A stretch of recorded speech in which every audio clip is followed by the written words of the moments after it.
ಅವನು ಯಾವನು ಮಾತಾಡೋಕೆ ಅವನು MT ಕೃಷ್ಣ ಅವನ ಅಪ್ಪಂಗೆ ಹುಟ್ಟಿದ್ರೆ ಅವ್ನು ಗಂಡಸಾದ್ರೆ ಬಂದು ನನ್ನ ಎದುರಿಗೆ ಮಾತಾಡಬೇಕು.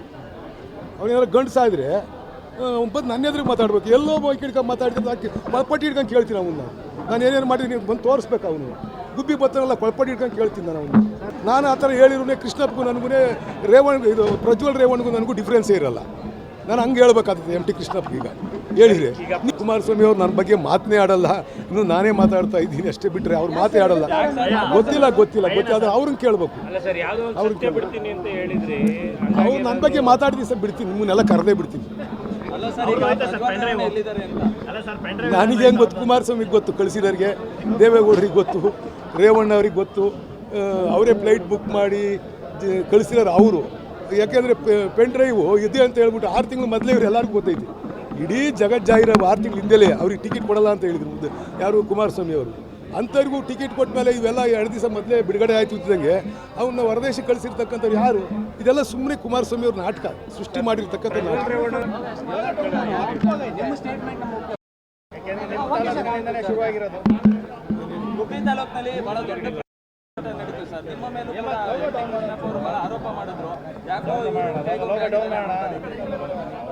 ನಾನು MT ಕೃಷ್ಣಪ್ಪ ಗೊತ್ತು ನಾನು ಏನು ಅಂತ. ನಾನು ಯಾವತ್ತೂ ಯಾರ ವ್ಯಕ್ತಿಯ ಕೈಗೊಂಬೆಯಾಗಿ ಮತ್ತು ಯಾವ ಪಕ್ಷದ ಕೈಗೊಂಬೆಯಾಗಿ ಕೆಲಸ ಮಾಡ್ತಕ್ಕಂಥ ಪ್ರಮೇಯ ನನಗೆ ಉದ್ಭವ ಆಗಲ್ಲ. MT ಕೃಷ್ಣಪ್ಪ ಯಾವ ಉದ್ದೇಶ ಇಟ್ಕೊಂಡು ಆ ರೀತಿ ಮಾತಾಡಿರೋ ಗೊತ್ತಿಲ್ಲ ನನಗೆ. MT ಕೃಷ್ಣಪ್ಪು ಗೊತ್ತು ನನ್ನ ಸ್ವಭಾವ ಹೆಂಗೆ ಅಂತಕ್ಕಂಥದ್ದು. ನಾನು ಯಾವನಿಗೆ ಹೆದರಿಕೊಂಡೇ ಆಗಲಿ, ಯಾವನಿಗೆ ಬೆಗ್ ಮಾಡೇ ಆಗಲಿ, ಇಲ್ಲ ಯಾವನು ಮೆಚ್ಚೋಕ್ಕೋಸ್ಕರ ಕೆಲಸ ಮಾಡ್ತಕ್ಕಂಥ ವ್ಯಕ್ತಿ ಅಲ್ಲ. MT ಕೃಷ್ಣಪ್ಪ ಏನಾರು ಇದ್ದರೆ ನೇರವಾಗಿ ನನ್ನ ಹತ್ರ ಬಂದು ಮಾತಾಡಲಿ. ಅದನ್ನು ಬಿಟ್ಟು ಬಾಯಿ ಹೋದಂಗೆ ಎಲ್ಲ ಇಲ್ಲಿ ಮಾತಾಡಿದ್ರೆ ಅದ್ರ ಪರಿಣಾಮ ಅವ್ನು ಎದುರಿಸ್ಬೇಕಾಗುತ್ತೆ. ನನಗೂ ಗೊತ್ತಿದೆ, ನಾನು ಇವತ್ತೆಲ್ಲ ಈ ತಾಲೂಕಿನಲ್ಲಿ ಹೋರಾಟ ಮಾಡ್ಕೊಂಡು ಬಂದಿರ್ತಕ್ಕಂಥದ್ದು. ನಾನು ನಮ್ಮ ತಾಲೂಕಿಗೆ ಎಷ್ಟೋ ಹಳ್ಳಿಗಳಿಗೆ ಕೆರೆಗಳಿಗೆ ನೀರು ಹೋಗ್ತಾ ಇರಲಿಲ್ಲ. ಅಂಥ ಸಂದರ್ಭದಲ್ಲಿ ನಾನು ಪ್ರತಿಯೊಂದು ಕೆರೆಗೂ ಹೇಮಾವತಿ ನೀರು ಮಾಡಿಸಿ, ಪ್ರತಿ ತಾಲೂಕಲ್ಲಿ ಹೇಮಾವತಿ ನೀರು ಬಂದಾಗ ಪ್ರತಿ ಚಾನಲ್ ಮೇಲೆ ಓಡಾಡಿಕೊಂಡು ನೀರು ಬಿಡಿಸ್ತಕ್ಕಂಥ ವ್ಯಕ್ತಿ. ನನಗೆ ನನ್ನ ತಾಲೂಕಿನ ಜನತೆಯ ಹಿತ ಯಾವ ರೀತಿ ಕಾಯಬೇಕು ಅಂತಕ್ಕಂಥದ್ದು ನನಗೆ ಗೊತ್ತಿರ್ತಕ್ಕಂಥ ವಿಚಾರ. ಈ ಥರ MT ಕೃಷ್ಣಪ್ಪನಂಥ ಕೈಲಿ ನಾನು ಹೇಳ್ಸ್ಕೊತಕ್ಕಂಥ ಸಣ್ಣ ವ್ಯಕ್ತಿ ನಾನು.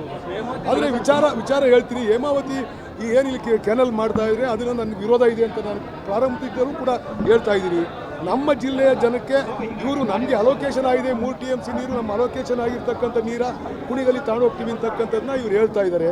ಅವರು ಜಿಲ್ಲೆಯ ಜನ ಮುಖಂಡರನ್ನು ಕರೆದು ಮತ್ತು ಜಿಲ್ಲೆಯ ರೈತರನ್ನು ಕರೆದು ಅವರು ನಮಗೆ ಕನ್ಫರ್ಮ್ ಮಾಡಬೇಕಾಗುತ್ತೆ ನಮ್ಮ ಜಿಲ್ಲೆಗೆ ಎಷ್ಟು ನೀರು ಕೊಡಲಿಕ್ಕೆ ಸಾಧ್ಯತೆ ಇದೆ. ನೀವೀಗ ಚಾನಲ್ ಲಾಸ್ಟ್ ಇಯರು 600 ಕೋಟಿ ರೂಪಾಯಿ ಹಾಕಿ ವೈಡನ್ ಮಾಡಿದ್ದಾರೆ. ವೈಡನ್ ಮಾಡಿದ್ರಿಂದ ನಮ್ಮಲ್ಲಿ 750 TMC ಬರ್ತಿದ್ದು MCFT ನೀರು ಬರ್ತಿದ್ದು ಈಗ 950 MCFT 1100 MCFTವರೆಗೂ ಬರ್ತಾ ಇದೆ. ಈ ಈಗ ಬರ್ತಕ್ಕಂಥ ಪ್ರಮಾಣದಲ್ಲಿ ನೀರು ಬಂದರೆ ಮುಂದಿರ್ತಕ್ಕಂಥ ಕ್ಯಾನಲ್ನು ವೈಡನ್ ಮಾಡಿದರೆ ಸರಾಗವಾಗಿ ಕುಣಿಗಳಿಗೂ ಕೂಡ ನೀರು ಹೋಗಲಿಕ್ಕೆ ಅವಕಾಶ ಇದೆ. ನಮಗೆ ಅವರು ಕನ್ಫರ್ಮ್ ಮಾಡಬೇಕಾಗಿದೆ. ನಾನು ಇದನ್ನೇ ಮುಖ್ಯಮಂತ್ರಿಗಳಲ್ಲಿ ಮತ್ತು ಡಿಸ್ಟ್ರಿಕ್ಟ್ ಮಿನಿಸ್ಟ್ರಲ್ಲಿ ನಾವು ಒತ್ತಾಯ ಮಾಡಿದ್ದೀವಿ. ನಾವು ಫೋನ್ ಮಾಡಿ ಸುಮಾರು ಸಾರಿ ಒತ್ತಾಯ ಮಾಡಿದ್ದೀವಿ. ಇದಾಗಲಿಲ್ಲ ಅಂತಂದರೂ ನಾವು ಹೋರಾಟಕ್ಕೆ ಇಳಿಬೇಕಾಗುತ್ತೆ. ನೀವು ಫಸ್ಟು ನಾನು ಸರ್ಕಾರದಾಗ ಒಂದು ಭಾಗವಾಗಿ ನಾವು ಸರ್ಕಾರದಾಗಿರೋದ್ರಿಂದ ನಮಗೆ ಮುಜುಗರ ಆಗುತ್ತೆ. ನೀವು ಮೊದಲು ಇದನ್ನ ಎಲ್ಲ ಜನಪ್ರತಿಗಳನ್ನ ಕರೆದು ಜಿಲ್ಲೆಯ ಎಲ್ಲ ರೈತರ ಮುಖಂಡರನ್ನ ಕರೆದು ನೀವು ಯಾವ ರೀತಿ 3 TMC ಹೊರತುಪಡಿಸಿ ನಮಗೆ ಅಲೋಕೇಶನ್ ಆಗಿರ್ತಕ್ಕಂಥ 24.5 TMC ಒಳಗೆ 3 TMC ಕುಣಿಗಲ್ಗೆ ಅಲೋಕೇಶನ್ ಆಗಿದೆ. ಅಲೋಕೇಶನ್ ಆಗಿರೋ ನೀರು ತಗೊಂಡು ಹೋಗ್ತೀವಿ ಅಂತ ಅವ್ರು ಹೇಳ್ತಾ ಇರ್ತಕ್ಕಂಥದ್ದು. ನಮಗೆ ಹೆಂಗೆ ಮೂಲ ಬರ್ತಕ್ಕಂಥ ನೀರಿಗೆ ನಮಗೆ ಲಭ್ಯತೆ ಇರ್ತಕ್ಕಂಥ ನೀರಲ್ಲಿ ನಮ್ಮ ನೀರ ಯಾವ ರೀತಿ ಕೊಡ್ತೀರಾ ಅಂತಕ್ಕಂಥದ್ದನ್ನ ನಮಗೆಲ್ರಿಗೂ ಮನವರಿಕೆ ಮಾಡಬೇಕಾಗೈತೆ. ಅದನ್ನು ಮಾಡ್ತಕ್ಕಂಥದ್ದನ್ನ ಮಾಡಿಸ್ತೀವಿ ಅಂತ ಹೇಳಿದ್ದಾರೆ. ತಾತ್ಕಾಲಿಕವಾಗಿ ಕಾಮಗಾರಿ ನಿಲ್ಸೋಕ್ಕೆ ಹೇಳಿದ್ದಾರೆ. ಅದು ಮುಖ್ಯಮಂತ್ರಿಗಳ ಜೊತೆ ಮೀಟಿಂಗ್ ಮಾಡ್ತೀವಿ ಅಂತಲೂ ಕೂಡ ಹೇಳಿದ್ದಾರೆ. ಯಾವತ್ತು ಫಿಕ್ಸ್ ಮಾಡ್ತಾರೋ ಅದನ್ನು ಯಾವ ರೀತಿ ಆಗುತ್ತೆ ಅಂತಕ್ಕಂಥದ್ದು ಮುಂದಿನ ದಿನಗಳಲ್ಲಿ ಗೊತ್ತಾಗುತ್ತೆ. ಅವಕ್ಕೆಲ್ಲ ನಾನು ಇದನ್ನು ಬೆಳೆಸಕ್ಕೆ ಹೋಗಲ್ಲ. ಯಾರು ಅವನು ಯಾವನು ಮಾತಾಡೋಕೆ ಅವನು MT ಕೃಷ್ಣ ಅವನ ಅಪ್ಪಂಗೆ ಹುಟ್ಟಿದ್ರೆ ಅವ್ನು ಗಂಡಸಾದ್ರೆ ಬಂದು ನನ್ನ ಎದುರಿಗೆ ಮಾತಾಡಬೇಕು. ಅವನೇನಾದ್ರು ಗಂಡಸಾದ್ರೆ ಬಂದು ನನ್ನ ಎದುರಿಗೆ ಮಾತಾಡಬೇಕು. ಎಲ್ಲೋ ಮೈಕ್ ಹಿಡ್ಕೊಂಡು ಮಾತಾಡ್ತಿದ್ದು ಕೊಳಪಟ್ಟಿ ಹಿಡ್ಕೊಂಡು ಕೇಳ್ತೀನಿ ಅವನ್ನ. ನಾನು ಏನೇನು ಮಾಡಿದ್ದೀನಿ ಬಂದು ತೋರಿಸ್ಬೇಕು. ಅವನು ಗುಬ್ಬಿ ಬತ್ತನಲ್ಲ ಕೊಳಪಟ್ಟಿ ಹಿಡ್ಕೊಂಡು ಕೇಳ್ತೀನಿ ನಾನು ಅವನು. ಹೇಮಾವತಿ ನೀರು ವಿಚಾರದಲ್ಲಿ ಜಿಲ್ಲೆಯ ಜನರ ಹಿತಾಸಕ್ತಿಗೆ ಧಕ್ಕೆ ಆದರೆ ನೀವು ರಾಜೀನಾಮೆ ಕೊಡಲಿಕ್ಕೆ ಸಿದ್ಧನ ಅಂತ ಸರ್, ನಾನು ಯಾವುದೇ ಜಿಲ್ಲೆಯ ಜನರ ಹಿತಾಸಕ್ತಿ ಕಾಯ್ತಕ್ಕಂಥದ್ದು ಹೌದು ನಮ್ಮೆಲ್ಲರ ಕರ್ತವ್ಯ ಐತೆ. ಅದನ್ನು ಮುಖ್ಯಮಂತ್ರಿಗಳು ಕರೆದು ನಾನು ಮಾತನಾಡ್ತೀನಿ ಅಂತಕ್ಕಂಥದ್ದನ್ನ ಹೇಳಿದ್ದಾರೆ. ಮುಖ್ಯಮಂತ್ರಿಗಳು ಮೀಟಿಂಗ್ ಮಾಡ್ತೀನಿ ಅಂತ ಹೇಳಿದರೆ ಮೀಟಿಂಗ್ ಮಾಡಿದ ಮೇಲೆ ಅದ್ರ ನೆಕ್ಸ್ಟ್ ಏನು ಮಾಡಬೇಕು ಅಂತ ತೀರ್ಮಾನ ಮಾಡ್ತೀನಿ. ಇವ್ರು ಮಾಡೋದಕ್ಕೆ ನನ್ನ ಬೆಂಬಲ ಇಲ್ಲ, ನಾನೇ ಹೋರಾಟ ಮಾಡ್ತೀನಿ. ನನ್ನ ತಾಲೂಕಿನ ಪ್ರತ್ಯೇಕ ಹೋರಾಟ ಮಾಡ್ತೀನಿ. ಅವರು ನಾನು ಅದನ್ನ ಹೇಳ್ಬೇಕು ಅಂದರೆ ಕೆಟ್ಟದಾಗಿ ಹೇಳ್ಬಿಡ್ತೀನಿ. ಬೇಡ, ನೀವು ಮೀಡಿಯಾದವ್ರು ಅದನ್ನ ಇನ್ನು 3 ದಿವಸ ಹೊಡಿತೀರಾ. ನಾನು ಆ ಥರ ಹೇಳಿರೋನೇ ಕೃಷ್ಣಪ್ಪಗೂ ನನಗೂ ಇದು ಪ್ರಜ್ವಲ್ ರೇವಣ್ಗೂ ನನಗೂ ಡಿಫ್ರೆನ್ಸೇ ಇರಲ್ಲ. ನಾನು ಹಂಗೆ ಹೇಳ್ಬೇಕಾಗ್ತದೆ ಎಂ ಟಿ ಕೃಷ್ಣಪ್ಪ ಈಗ ಹೇಳಿದರೆ ನಿಮ್ಗಿನ್ನ 2 ದಿನ ಬರೀ ನಂದೇ ಸಿಗುತ್ತೆ. ನಾನು ಅದಕ್ಕೆ ಲಿಂಕ್ ಮಾಡೋಕ್ಕೆ ಹೋಗಲ್ಲ. ಕುಮಾರಸ್ವಾಮಿ ಅವ್ರು ನನ್ನ ಬಗ್ಗೆ ಮಾತನೇ ಆಡಲ್ಲ, ಇನ್ನು ನಾನೇ ಮಾತಾಡ್ತಾ ಇದ್ದೀನಿ ಅಷ್ಟೇ ಬಿಟ್ಟರೆ ಅವ್ರು ಮಾತೇ ಆಡಲ್ಲ. ಗೊತ್ತಿಲ್ಲ ಆದರೆ ಅವ್ರನ್ನ ಕೇಳಬೇಕು. ಅವ್ರು ನನ್ನ ಬಗ್ಗೆ ಮಾತಾಡಿದ ಸರ್ ಬಿಡ್ತೀನಿ, ನಿಮ್ಮನ್ನೆಲ್ಲ ಕರೆದೇ ಬಿಡ್ತೀನಿ.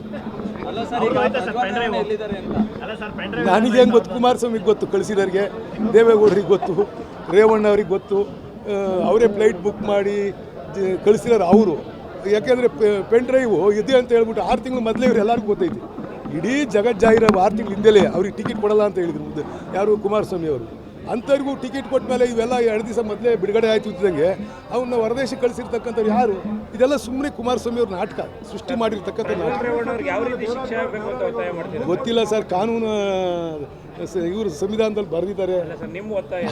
ನಾವು ಅವ್ರಿಗೆ ಶಿಕ್ಷೆ ಆಗಬೇಕು ಅಂತ ಮಾತ್ರ ಒತ್ತಾಯ ಮಾಡ್ತೀವಿ. ಯಾಕೆಂದರೆ ಇದು ಇವತ್ತು ಎಷ್ಟೋ ಹೆಣ್ಮಕ್ಳು ಜೀವನ ಹಾಳಾಗೋಗಿದೆ.